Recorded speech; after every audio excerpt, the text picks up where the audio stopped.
Hey. Okay, guys, first thing we're gonna do is, last class, the only color I had available was like green or something. So on the rewatch, it really didn't come out very bold. So even though I'd always say what I was pointing to, you may not be able to see it on the rewatch. So I just want to point out, and I kind of added a little something, the difference between mechanical work, which is your traditional kind of work that you do in high school or college. Not that we don't do work, but just when you do the equation, you say, force and distance. The talking about for the muscles is physiological work, very similar. But your muscles can be working through energy, because work is actually an energy concept. You could be working, those muscles have a lot of movement inside of them metabolically and physiologically, right? So even though you may not have mechanical movement, there's a lot of stuff happening in terms of movement inside the muscle itself. Does that make sense? And that's why, like, you would get tired just holding your arms out for an extended period of time, even though there's no mechanical up, down, left, right movement. Those muscles are still doing a job of rest physiologically. Okay, so I just want to make that clarification. Also on the board, you're going to hear me say this ad nauseum. A, B, C. It's just meant to be a relationship. It's not literally adding 5 and 2 and 7. It's just meant to be a relationship. Taking our factors in our standard work equation, forces and movement. Okay, this is weird. Let's see. The screen just went off, so I just wanted to make sure. So forces, movement, work. We're doing the same thing. Agonists are our intrinsic muscle forces that we need to identify doing a job. Distance is going to be specific joint motion, angular distance of our joints. And thus our physiological work will be our contraction types. And if you remember in like high school or basic physics, we kind of talked about like positive work, negative work, that it's the equivalency. It's just that positive and negative work is embedded in concentric and eccentric contraction concepts. Make sense? So it's just a kinesiology, physiological equivalency to standard work concepts. Okay? Why is this important? I've kind of preached on it a couple of times now, but just a reminder, when you're doing lifts or when you're doing exercises, people talk about the movement as if it's singular.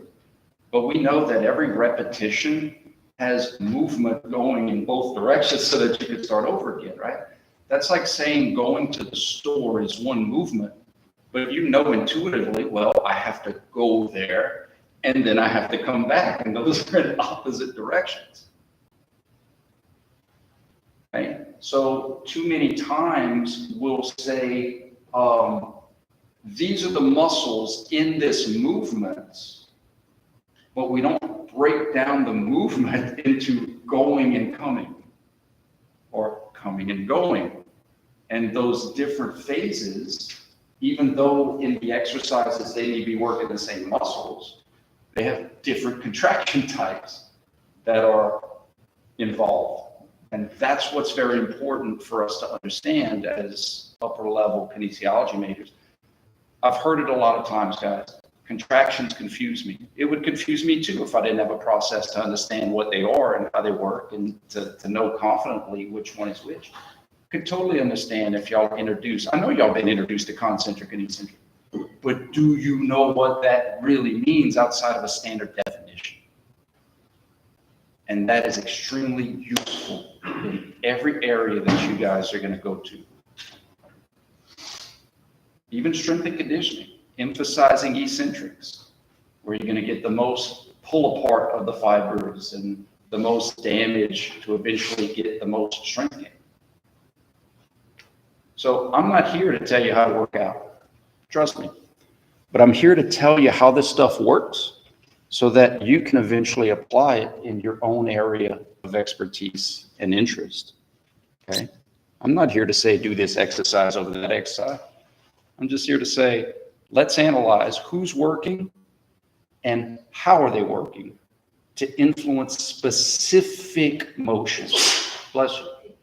Do you know what I mean by that? Like an exercise, the movement, but that movement is involved with two different joint motions, but they'll just say kind of in layman's terms, the movement itself, but there are two different motions there. So we have to break those things down in context. All right. This may seem like a lot, maybe it is, but I wanted to walk you down the path on ABC. Because again, we're just trying to keep it simple. Work, force and distance, muscle force, joint motion, agonist group, joint motion, agonist body joint motion, contraction. An equation is just a relationship, A and B and C, A plus B is equal to C. So we're not literally adding things. It's just meant to keep it simple for us to understand. We've got to identify agonist, observe joint motion, and then we can prove contraction if we're having a tough time seeing. Identify agonist, force, who's working, observe joint motion, which we've been spending 2 months on, and then solve for contraction. We're good? Muscles influence motion through contraction. Solve for A, observe B, prove C. I posted this, once again, it seems like a lot, but it's meant to give you a detailed explanation of what's happening, just in case, so that way we can play. Guys, if you like to play any sport or activity, you kind of have to know the rules before you go and play. Or at least maybe to have a better experience when you're playing basketball, racquetball, pickleball. Doesn't an understanding of the rules allow you to kind of have a better experience with whatever you're doing? So it's the same thing. It's just understanding the rules so that we can play, that we can do a lot of practice, we can do a lot of examples. Keep in mind, guys, I'm trying to teach you how to understand concepts. I'm not here to teach you to memorize stuff. Google could do that. YouTube could do that. You don't need to hire me if it's all about just here, memorize that and show me you memorized it and you passed. It's not about that. So for these examples, they're just examples that we're going to work through in class. Because if I just gave you all the answers, we are denying our brain's ability to try to figure these things out so that that light bulb clicks, and then we can apply it into the real world. Okay? In other words, any math textbook can't possibly have every math problem known to man. It's infinite. But if they teach you how to add, subtract, multiply, divide, then it doesn't matter the numbers. You know how to do it. You figure it out. So on this picture, which is again on Moodle, I just tried to break it down. EF is external force. What is the external force trying to do? Gravity, in this case, is an elbow extension puller, right? Meaning gravity is trying to pull me into extension. Sometimes you have external forces that are trying to push you, but in this exercise, the external force is trying to extend you. So my internal force, my joint movement influencers that are inside of my skin need to play tug of war against that. So if gravity is trying to pull me into extension, it makes sense that I need muscles that are trying to pull me into flexion. I need flexion pullers. Do you see how just saying brachioradialis or brachialis or everybody's favorite biceps brachii, just because it has a name doesn't mean it infers what it's doing, how it's working, how it's influencing my motion. So by categorizing, and it's never just one muscle, skeletal muscle, you know, your heart is one muscle, but that's cardiac. But there's never one single muscle that's working by itself. They're always in a group, they're always in a team. I need elbow flexors. I've identified my agonist because I understand why I need that agonist. Does that make sense? I'm not guessing. I can do an experiment to prove why I need flexion pullers, and that's turn off everything at my elbow, bless you, and whoop, extension is going to happen. I need muscles that pull this way. I don't need muscles that pull that way. Easy enough. So you solve for agonist. You solve for agonist. You have to, it's the manual muscle test that I did with Chance, right? Your brain solved for agonist instantaneously. You knew the answers. Don't let me push you down. You need muscles that pull up. Don't let me push you out. You need muscles that pull in. Don't let me push you in. You need muscles that pull out. Don't let me push you up. You need muscles that pull down. Your body knows these things. But it's a heck of a lot easier to start off with by naming muscles in groups based on how you need them to pull. Some muscles in our body have the pull in them. I wish they all did. Adductor longus brevis and magnus, pronator teres, pronator quadratus. There are some muscles that have the direction of pull in them. Wish they could all be like that. And then I mentioned this last week. The irony about pulling a hip flexor was that you were extending your hip because it was eccentrically contracting to slow you down, and that's where damage comes from. So why do we call it a hip flexor? Not because it always flexes your hip. It's because it always pulls that way. Identify the agonist, elbow flexors. What are the muscles in that group? I'm just giving you an example. What are the muscles in that group? Biceps brachii, brachioradialis, biceps brachialis. Brachialis is deep, biceps brachii superficial, and brachioradialis has a third class function. We're going to talk about all that stuff in biomechanics. You see how those individual muscles are in a team, on a group, and what do they have in common? They all pull the same way. But what we don't want to do in our class is just say biceps. We don't want to do that. Not only if we just say I'm working biceps, it makes you forget about the other muscles that are working. And sometimes someone may have an injury to not the bicep. So we need to know what those muscles do so that we know how to create an environment to work those muscles how we want to work them. It's okay if your friends and family say bicep curl. I'm not saying you have to like draw a line in the sand, but we need to know, we need to understand, we need to be able to figure out, okay? All right, now it should be the easy part, observing motion. We've been doing for 2 months, okay? Bang, bang, bang. Looks like elbow flexion to me, right?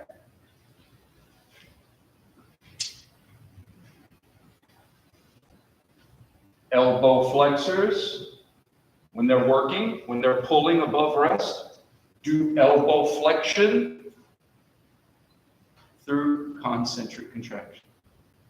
Guys, there's no exceptions.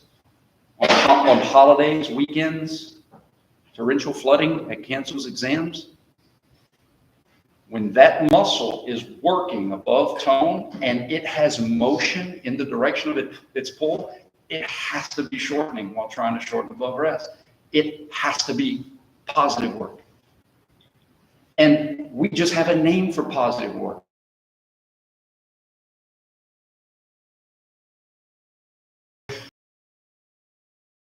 Like nothing else added to it or anything? The only exceptions to the equation, but how sometimes your muscles have to partner. I'll use this analogy. Good guys always go against bad guys, but every now and then a movie to work together against something else, right? So there are very rare exceptions where your agonistic group has to pull in the same direction as gravity. Mosquito. What I don't want to use is use my flexors eccentrically to lower my hand out, right? Gravity's trying to extend me, but gravity can only do it at a certain speed. I can't make gravity pull harder. So if I say, all right, mosquito, you're about to get it. Flexors, you're out, because we go too slow. Gravity by yourself, I could go faster than that, right? If I actually pull with muscles down. Sprinters will use muscles in the same direction as gravity. But how often do even professional sprinters sprint? Super rare. Think about it, right? Usain Bolt, Fastest dude ever. How often does he actually move faster than what gravity can offer?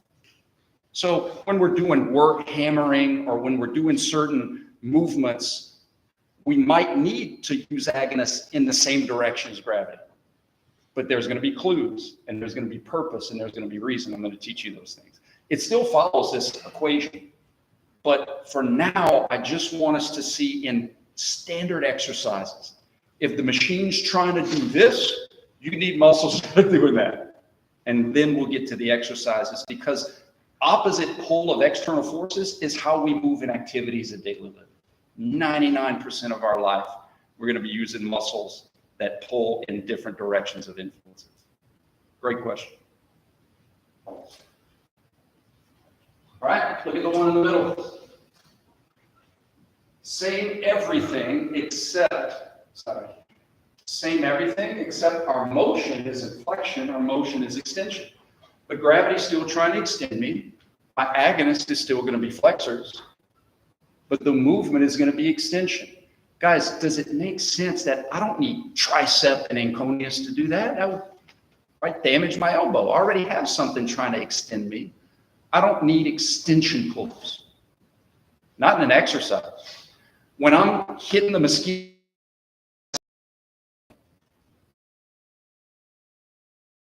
this exercise for slow and controlled movement.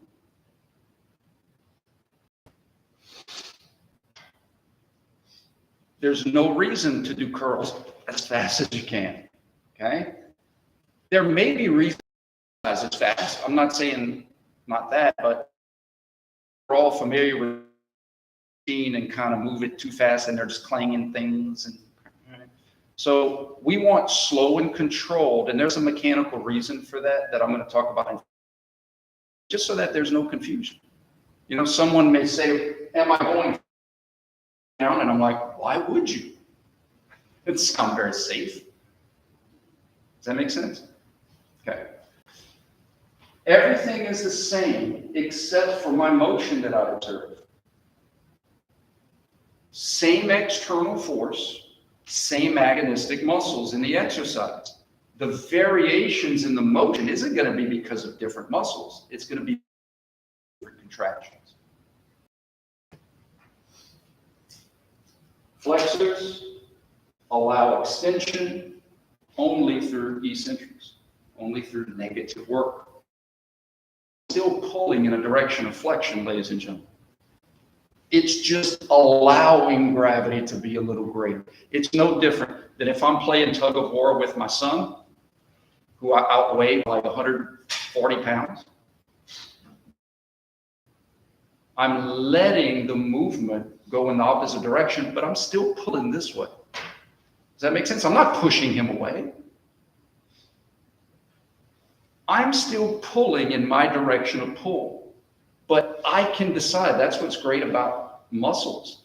You can increase innervation to pull more, or you can lessen innervation to pull less, but you're still pulling. There is no push function in a muscle.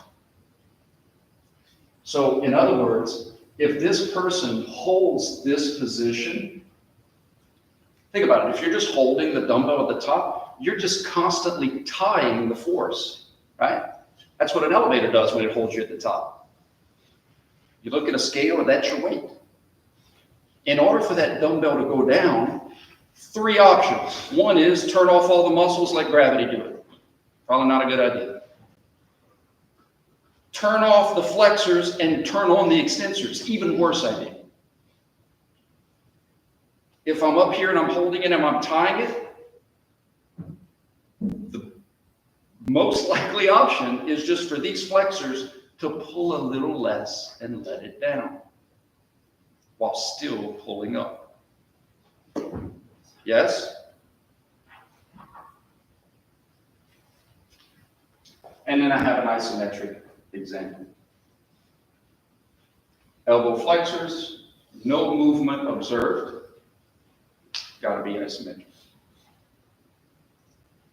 And remember, this isn't a mechanical thing. Well, Campbell, in mechanical work, if there's no motion, then we didn't do work. This isn't about outside, this is about inside the muscle. There's a lot of motion happening inside that muscle physiologically. A lot. It's about energy. Work equation is really about energy. Any questions before we start doing a slew of practice? I looked in a thesaurus, I had that word in my back pocket all day. I'm gonna try to make them think I'm smart and use the word slew. Y'all want to practice? All right, let's do it. Top left. What is that cable trying to do to his cervical vertebra? Absolutely. I always look at it as, what do I not need? Because if I understand what I don't need, then by default, I know exactly who I need. I don't need extension pullers. Doing the manual muscle test for chance. If I push his head in a direction of extension, I need flexion pullers. Who are those muscles? Who cares for now? In biomechanics, I'm going to teach you about the left and right sternocleidomastoids and how the left pulls forward, left lateral, and right transverse. But to me, that's too much right now for just the concept that if something's trying to extend you and you're doing an exercise, you need something that's trying to flex you. Simple enough? I need flexors.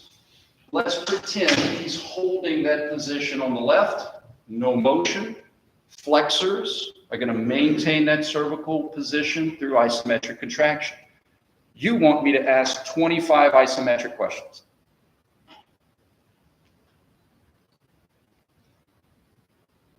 I'm going to be like Pawn Stars, where the guy's like, I'd like $1,000 for this piece of furniture, and the guy's best I could do is $5.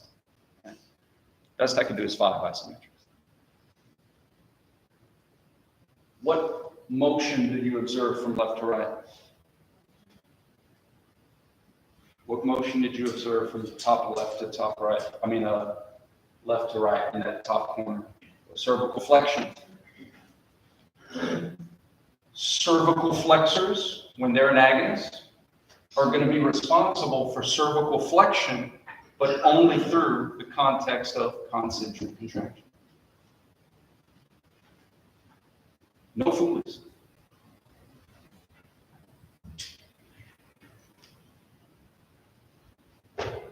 Now, what if we reversed it? Guys, this is why I spend so much time on start finishes. Start, finish, because we could reverse Uno. We went left to right, I saw flexion. But what if we go right to left? Is the cable still pulling the same way? Yeah. So you're still using the same muscles.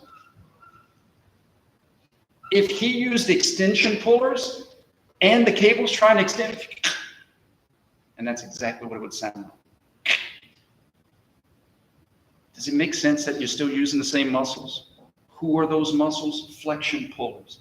Guys, I'm giving you the ultimate out.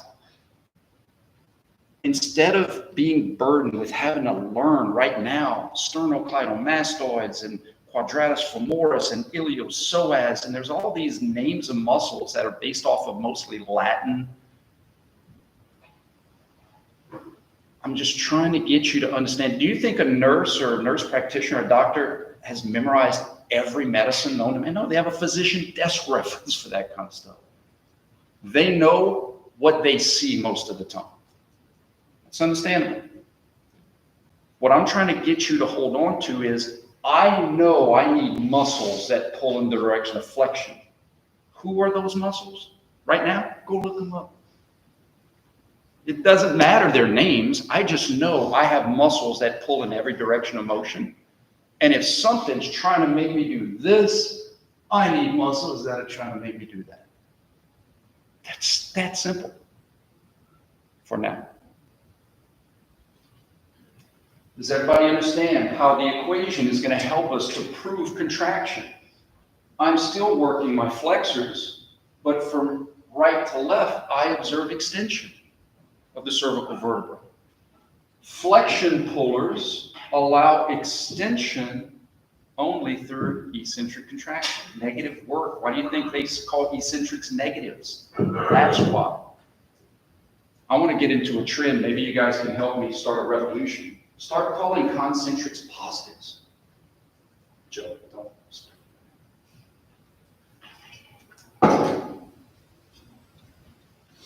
Top right. What's the exercise trying to do to your cervical?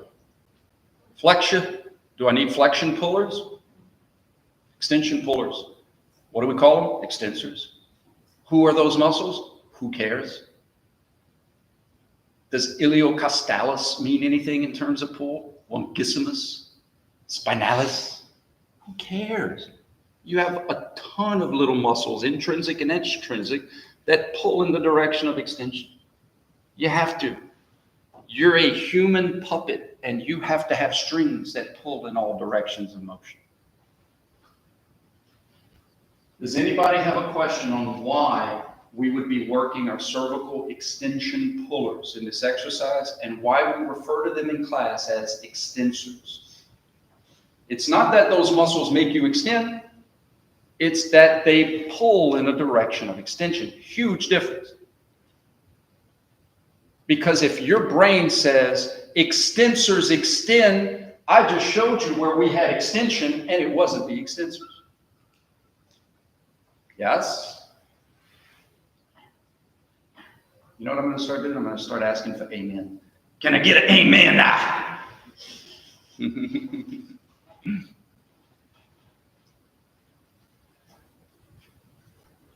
Here to there. Eccentric. Don't answer it right away. Use the tools that I gave you. This simple equation that really is just a relationship. It's a sentence. Here to there. And there is no guessing. There is no contractions are confusing. Not after this class. Contractions will not be confusing after this class.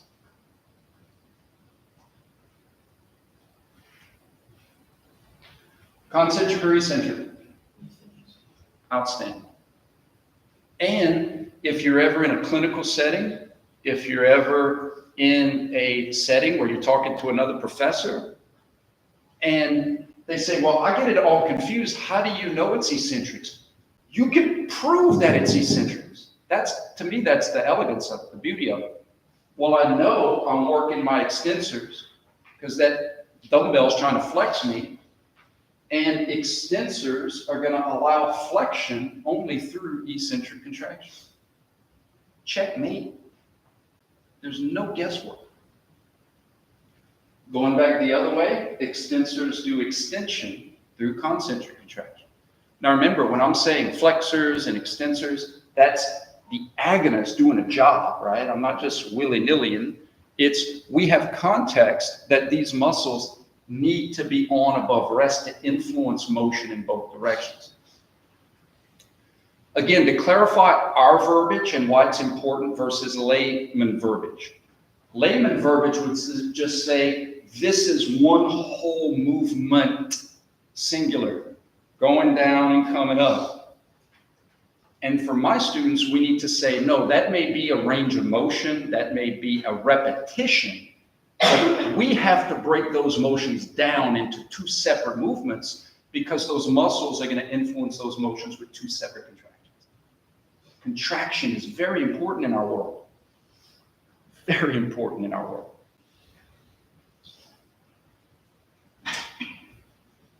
On your own, I want you to identify agonist. I want you to identify motion from left to right or right to left. And then I want you to link up the contraction with the motion.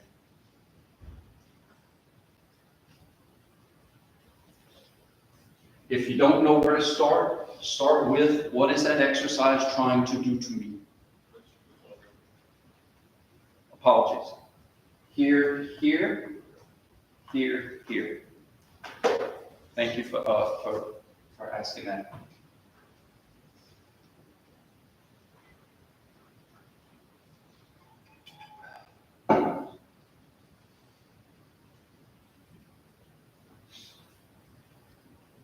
Muscles can only, thank you. I'm not one for memorizing. Memorize it, but more than that, understand. Understand, muscles can only pull, guys. Our hands can push because muscles are pulling. Our feet can push because muscles are pulling. Bones can push because muscles are pulling.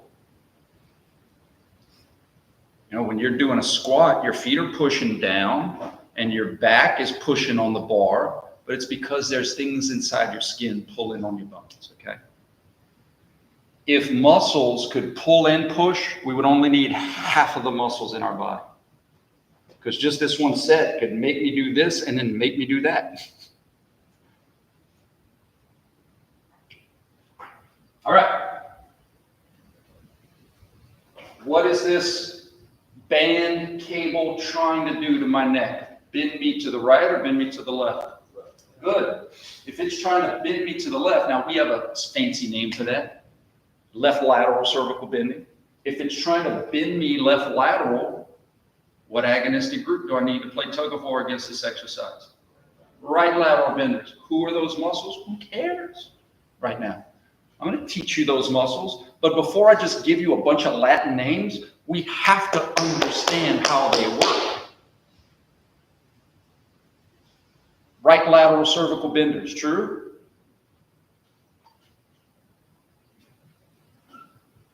External force trying to do this, so I need muscles that are trying to make me do that.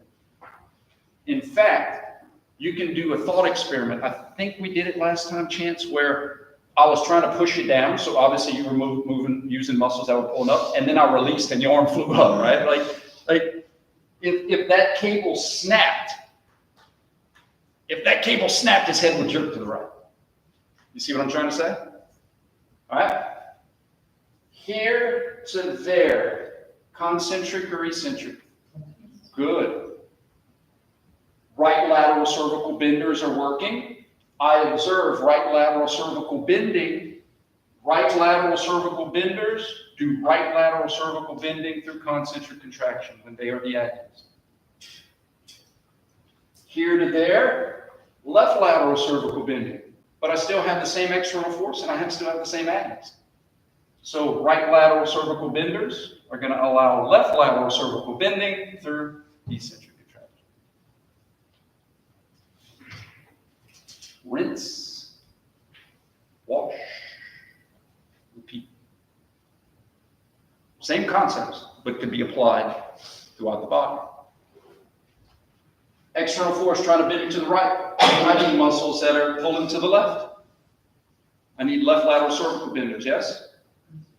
What's the motion that I observe? Ooh, I observe right lateral cervical bending.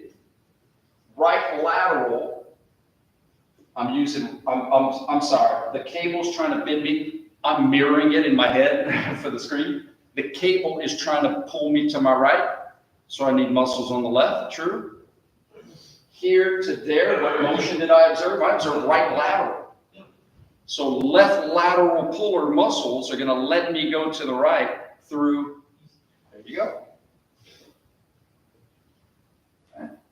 And then from there to there, I got a new concept. That kind of logically makes sense. Wouldn't I be lengthening the TheraBand of the cable when I go here? I'm going to make it get longer, but I'm going to let it get shorter.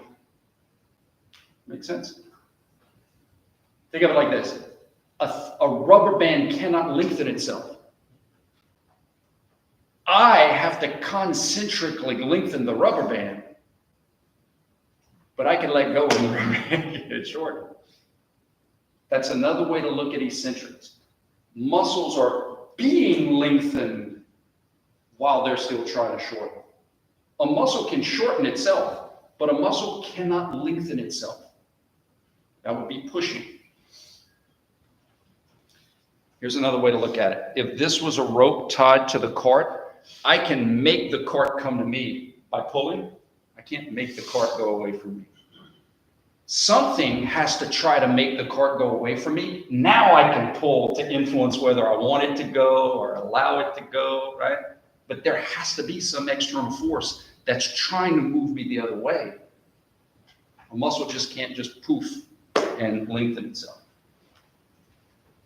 All right, let's get out of the neck. Let me ask you this. Motion at the shoulder, shoulder flexion, right? From left to right.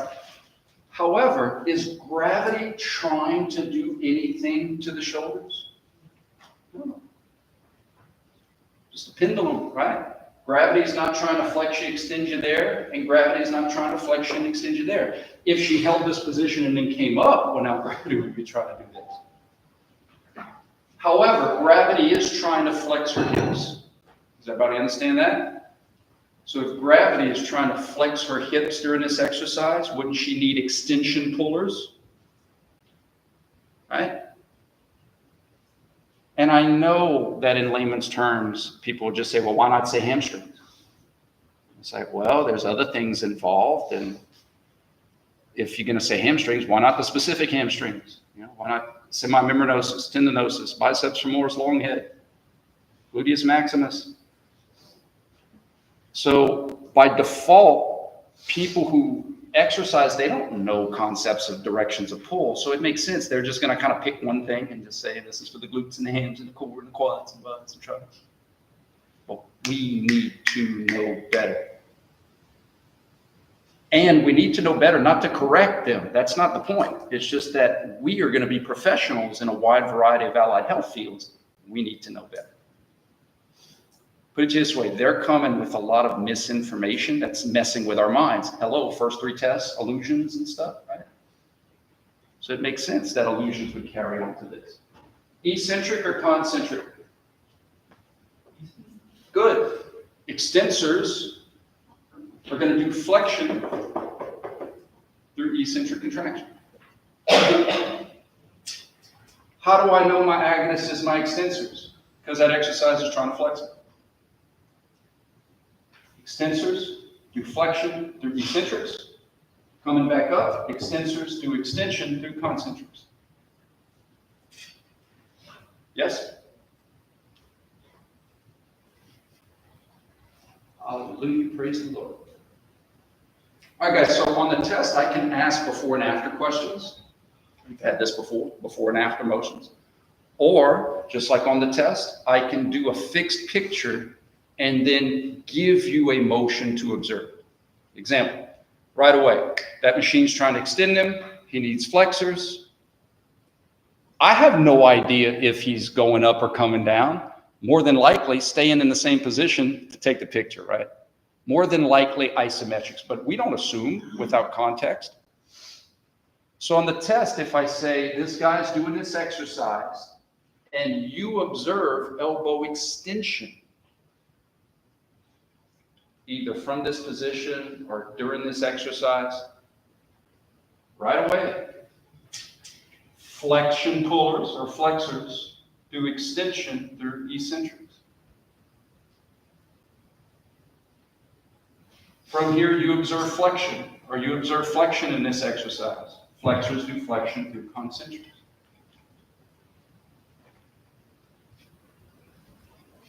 Guys, there's no doubt. I know a lot of students that come into my class have this assumption, and I get it. You know, well, I already know this stuff. I know how to exercise. I'm not saying you don't. We just have to go down the rabbit hole a little bit more to not just say, I know that I'm working my biceps in this movement.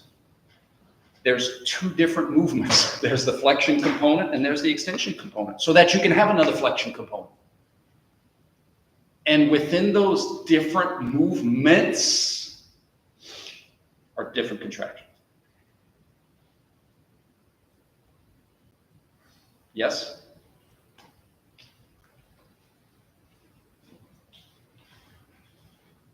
All right. We analyze motion joint by joint. We analyze agonist joint by joint. So let's have a knee conversation. Okay? In this exercise, are we going to need knee flexion pullers or knee extension pullers? Absolutely. Do those muscles change whether she's going down or coming up? No, because grounding gravity is trying to flex her both going down and coming up. In other words, whether she's coming up or whether she's going down. If she turned off all of her muscles, she would have flexion. True? So grounding gravity is trying to flex her the whole time, so she'd be using the muscles that are trying to extend her the whole time. That's where you feel it. Well, how do we go from, if it's not different muscles that are making me flex and extend, how in the world do the same muscles make me do two different motions, two different contractions? Knee extensors are going to do the knee flexion from left to right through eccentrics. And the knee extensors are going to do the knee extension through concentrics. I think this is a good example of not all exercise start with the concentric phase, right? We talked about this last class. Some exercises start with the eccentric phase. So we don't want to assume. We don't want to just say, oh, first movement's always going to be. Don't know. That's why you got to figure it out.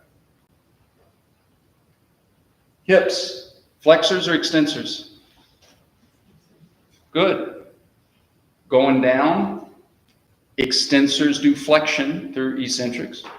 Coming up, extensors do extension through concentrics. I'm hoping you're starting to see that there should be no more guessing of contraction. It's proven. We know it. We know it because that's how muscles work.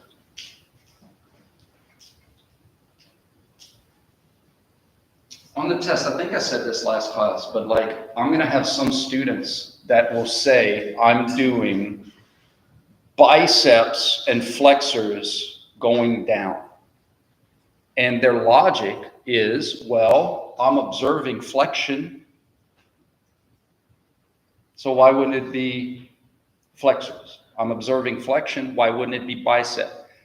And I feel their frustration because in textbooks and in review packets, we talked about this before your exam 3, it's common to see this muscle's action is this motion. What does the bicep do? Flexes the elbow. It can when it's working concentrically, but it also can extend the elbow when it's working eccentrically. So students that memorize want to associate muscles with motion. And I am here as your kinesiology therapist to try to reprogram your brain and say it may be a specific motion with a specific muscle if it's working concentrically, but it doesn't have to be. In fact, think about it like this. If you're working isometrically, there's no motion, right? So how does that even make sense? Bicep flexes the elbow. What if I'm not flexing? Does that mean it's not working? Does that mean it's not doing a job? Of course not. But what is universal is direction of pull. The bicep pulls in a direction of flexion. Concentrically, eccentrically, isometrically, at rest, it always pulls that way. That's what its purpose is. And that's why more biomechanical professors are getting out of action, which infers motion, to function. What does it do because of how does it pull? We do not want to assume motion with muscles. Another good example. Oh, flexors or extensors? Good. When you observe extension, concentric or eccentric? Good. When you observe flexion, concentric or eccentric? And y'all are ready for the test. Outstanding. Flexors or extensors? Extensors. Left to right, concentric or eccentric? Good. Right to left, concentric or eccentric? And there's no guesswork. Extensors do extension through concentrics, but those extensors can allow flexion through eccentrics.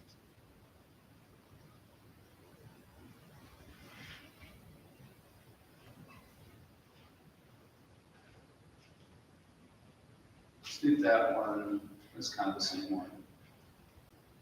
That's kind of the same one. Here's something different. Let's analyze some agonists at the shoulder, shall we?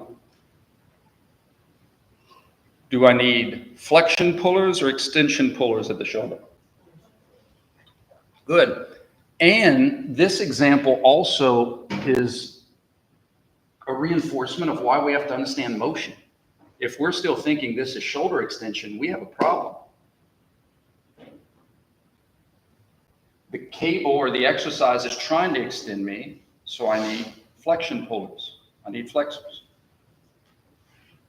Who are those muscles? Who cares for now? We're going to learn what they are, but we have to understand how muscles work first.